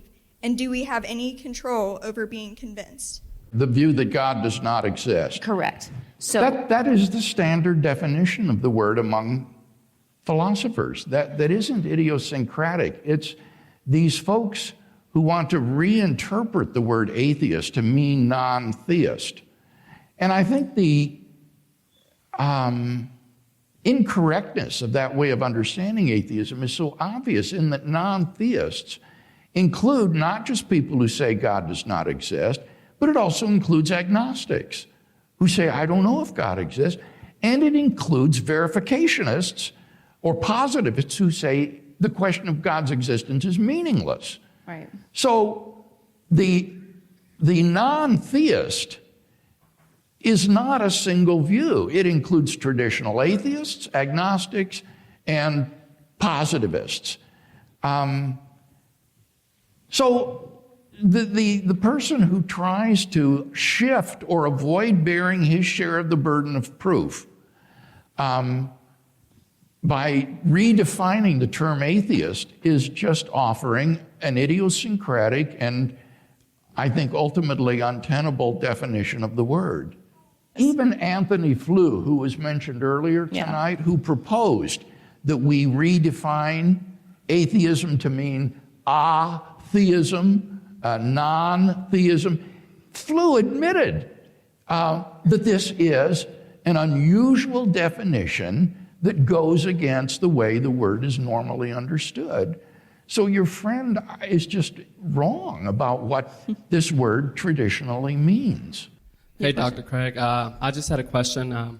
What would be the best way to explain to naturalist determinists that their knowledge claims or their truth claims aren't really rational due to their deterministic view? Their deterministic view? Yes. Well, that's assuming that the naturalist is a determinist and denies free will. But I guess if he does, I think it is very difficult to see how belief in determinism could be rational because you're just determined to believe it. It's like having a toothache or a tree growing a branch. He's determined to believe by causes outside his control in determinism, and you're determined not to believe in it by the same token. So it's hard for me to see how, if determinism is true, it could ever be rational to believe in it. Dr. Craig, I want to thank you for your ministry. It's made a profound impact on my life over the last couple of years, and thank you. I really want to say thanks for putting all these questionnaires on YouTube and all your debates on YouTube. It's a really great resource. My question for you, I've heard some videos that you've done in the past, and I'll just read my question. If biological evolution does not disprove creation, how does it explain the doctrine of original sin, and how could death and decay in the universe precede mankind if original sin had not yet been committed? That's just something that's always... I don't see any reason to think that God could not have used the evolutionary process to prepare a hominid body until it had the nervous system and brain that would be receptive to a human rational soul. And then at some point, God would, so to speak, breathe into or create a rational soul in that hominid, and it would become a human being. And then, as a human being, it would be tasked with certain moral duties, and if it disobeyed, then it would fall into sin. So I guess I don't see any problem in saying that God allowed the human body to evolve and then endowed it with a soul, making it into a moral agent who then has moral duties to fulfill. Would you say the same thing applies to the animal kingdom too, just because of death and decay that occurs in nature? Would you say that nature also suffers the same kind of thing that mankind goes through? Or is that separate? Is man dealt with... man obviously is dealt differently because we're created in God's image, but how has death occurred in nature prior to... Yeah, I don't see any reason to think that animal death is a result of human sin. That's certainly not in the Bible. When you look at the curses in Genesis 3 pronounced upon Adam for his sin, nowhere does it say that animal death is the result of human sin. So this is a case where, oddly enough, fundamentalist Christians are reading things into the text, reading between the lines, things that aren't there. Yeah, I think that's something that I've always been taught from 5 years old on, that the consequences of sin is death, and nature was affected by that. So I appreciate you clarifying that. Mm-hmm. Thank you, sir. Mm-hmm. I'm a Coptic Christian, and I really appreciate that you're here and that you spoke with us, and I definitely appreciate your ministry. So thank you for all of that. I have, I guess, a three-part question. So the first part would be, what do you believe is necessary for salvation? Well, I think there's very little that needs to be believed in order to be saved. I think that most of these things are below the cutoff line, as I would put it. And that's why a lot of these questions, like about what did Satan think and things of that sort, they're just not germane to the fundamental truth of Christianity. Those would be in-house questions that can be debated. Same with the slavery in the Old Testament. That's not an essential tenet of Christianity. That's a matter of Old Testament inerrancy. So what would need to be believed? Well, you'd have to believe in the existence of God. I think you'd have to believe that human beings are morally responsible for God and to God and have committed moral failures for which they need God's forgiveness. If you've heard of Christ, I think you'd have to place your faith in him as your Savior and your Lord, believing that he died for your sins and that God raised him from the dead. And beyond that, I don't see that there's a whole lot that you have to believe to be above the cutoff line. You don't have to believe in Old Testament inerrancy. You don't have to believe in the virgin birth. You don't have to believe in original sin. Those would all be secondary doctrines on which a diversity of opinions would be possible. But in terms of what you've got to believe in order to be saved, I think it's very few things. Okay. Each of those things could raise a ton of questions, and I'm not going to get into those because we don't have... Yeah, well, and you notice that the videos that I showed tonight focus on those questions. What C.S. Lewis called mere Christianity. Those essential truths that are affirmed by all Christians, whether Catholic, Protestant, Orthodox, or Coptic. But these other issues are all interesting in-house questions. But what I'm focusing on are these essential truths that need to be believed to be saved. Go ahead. So for the second question, as a Copt, obviously I take pride in the fact that my heritage as my church can be followed all the way back to St. Mark as our first patriarch. The one who wrote the Gospel of Mark. So I'm really proud of that, and I'm curious how you reconcile the tenet of sola scriptura in Protestantism with the fact that the Bible was compiled and interpreted by early church fathers. So how can you kind of reconcile the fact that the Bible is put together by men as far as its assembly? Okay, now, if I understand you correctly, your question is how can you reconcile belief in sola scriptura, which is that Scripture alone is the authority for faith and practice, and the fact that human church fathers and others interpret the Scripture? Not only interpret, but also compile the Scripture. So as far as Clement of Rome and the other men. Well, but think about it. There's no incompatibility there, because what the early church was doing was trying to say, which are the truly inspired books that need to be included in the New Testament? They weren't deciding that these books, or giving these books that authority.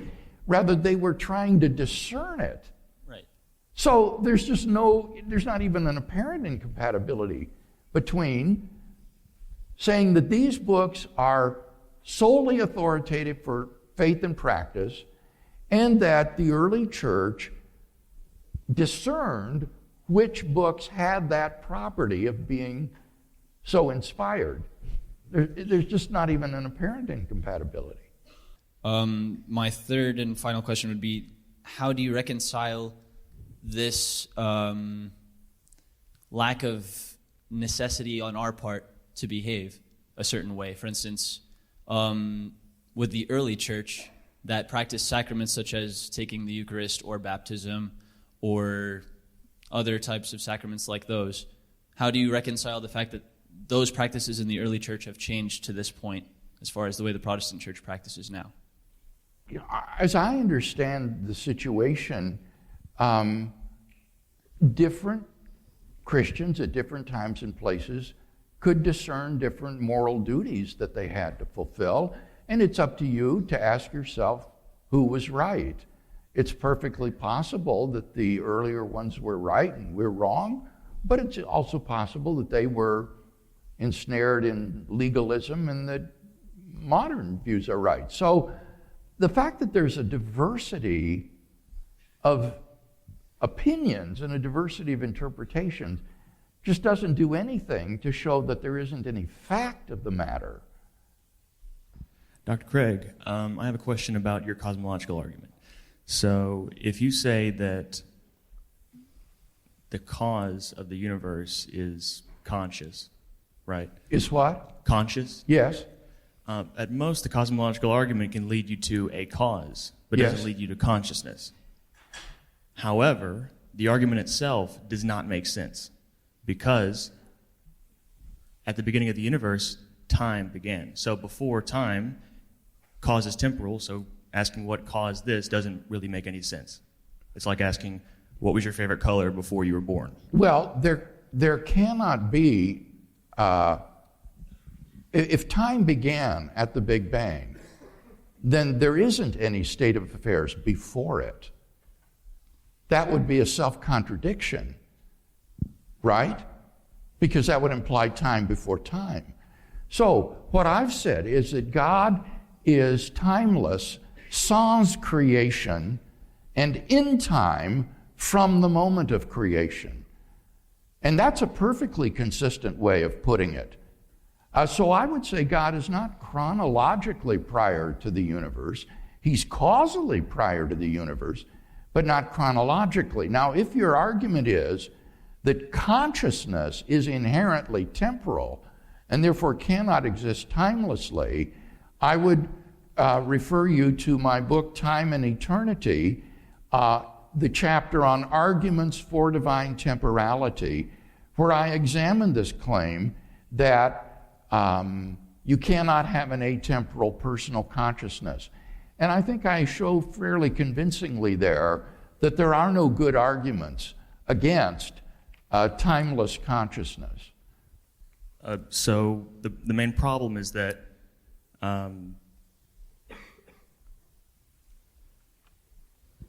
if you say that he's timeless, I agree that's a sufficient explanation as to my concern. However, that must be demonstrated in order to be sound. Of course. Yes, right.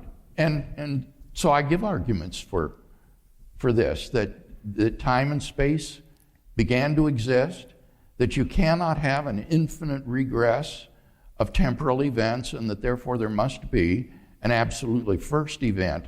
Maybe I need to add here that the video only looks at the scientific evidence for the beginning of the universe. But in my published work, that is just confirmatory of philosophical arguments against the infinitude of the past, which for me are actually more important than the scientific evidence. The scientific evidence is just icing on the cake. I think it's these philosophical arguments against the infinity of the past that show that time had a beginning and that make it plausible that the creator of the universe or the cause of the universe exists timelessly sans the universe. Okay, so I agree that there are problems with... Last thing. Be quick, Okay. because I'm cutting you off. I agree that there are problems with infinite regress. However, the problem is that you have not demonstrated that God exists. That's my only concern. Thank you. That depends on if you think that the premises of the argument are true. If everything that begins to exist has a cause and the universe began to exist, then it follows logically that there is a cause of the universe that transcends the universe and is therefore timeless, spaceless, immaterial, changeless, and enormously powerful. And then I give 3 arguments as to why it's also personal. And I think that is a rich enough concept theologically to say that it is God. Thank you, Dr. Craig. Your question, please. Hi, Dr. Craig. Thank you for coming out, and thank you, Ratio Christi, for hosting events like this. Being an alumnus of UT, I really appreciate seeing events like this. So my question, I know that there have been a lot of questions on evolution tonight already, and I hope that the answer to this isn't already been, answered from the previous questions. But I know that you stated that the question of evolution is not a theological one. But if God is in control of the placement of these so-called random mutations, how can we separate humans from any other animal that may have risen from a common ancestor in terms of the Imago Dei? Or to put it in another way, how can only humans be imprinted with the Imago Dei if all animal life evolved from a common ancestor? Now, by the Imago Dei, he's using a Latin phrase for the image of God. Only human beings are created in God's image, according to Genesis 1. And I think that this would be in virtue of man's having a rational soul. I'm a dualist, interactionist. I don't think we are just physical bags of chemicals on bones. I think that we are body-soul composites. And even though the body may be the result of biological evolution, as I said earlier, a hominid body has been prepared for God. What makes us in the image of God is that body is joined with a rational soul that makes us persons, as God is personal, so that we're able to relate to God. So that, I think, is what would distinguish human beings from the rest of animal creation. Thank you. I'm Thomas. I'm a Christian. One of the main arguments that atheists have is that before God, who was there? And what they don't seem to understand is that God is eternal. He will be, he is, and he always has been. So why do you think that atheists don't understand that? Do they disbelieve, or just they can't rationalize? Really, that's a sociological question, not a philosophical question. It is bizarre, the things that people say and think that they have knockdown arguments or objections like, who caused God? If everything has a cause, then what is God's cause?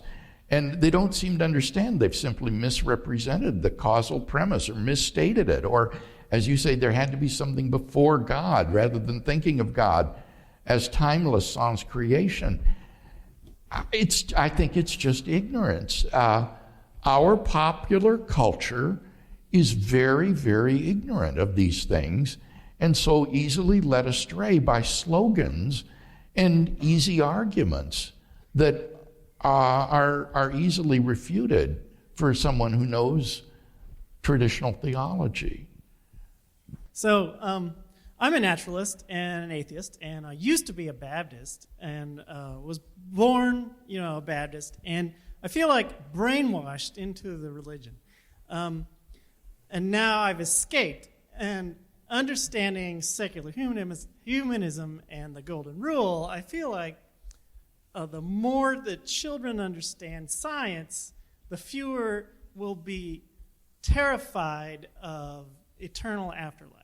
So my question is, do you feel like you are scaring children with afterlife? And actually, scaring children with what? With the afterlife. With the eternal afterlife, with the idea of an eternal afterlife. Do we feel like we're scaring children? I think that the afterlife is a wonderful doctrine that provides a solution to the problem of human death and extinction.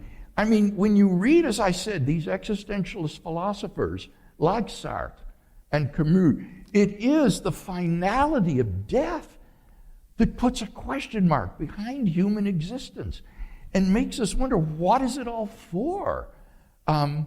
What purpose is it if everything ends up the same? And it's not just our individual deaths. The whole human race is doomed to extinction in the heat death of the universe. Someday the universe itself, unless Christ returns, is going to degenerate into a cold, dark, and lifeless state. And so the idea that there is immortal, eternal life beyond the grave is, I think, just a tremendous hope that can fill our lives with eternal meaning and significance. Thank you for your question. Can I add real quick that, though, I think that it actually makes life meaningless. If you have a finite life and you have an infinite afterlife, if you divide, no matter how many years, even if you lived 1,000 years and transhumanism is successful, it's still 0% of your existence. So that makes our finite life totally insignificant and meaningless. Did you say compared to the insignificant? Yes. Yeah. No, because the things that we do in this finite lifetime are infused with eternal value and significance. For example, music or art. These are not doomed to perish eventually in the heat of the universe. These human achievements and accomplishments will endure. And so those kinds of things, I think, are infused with eternal value in virtue of the doctrine of the afterlife. So the promise of eternal life is such a great hope. I think the suspicion is that it's pie in the sky, that it would be invented because we need it so badly.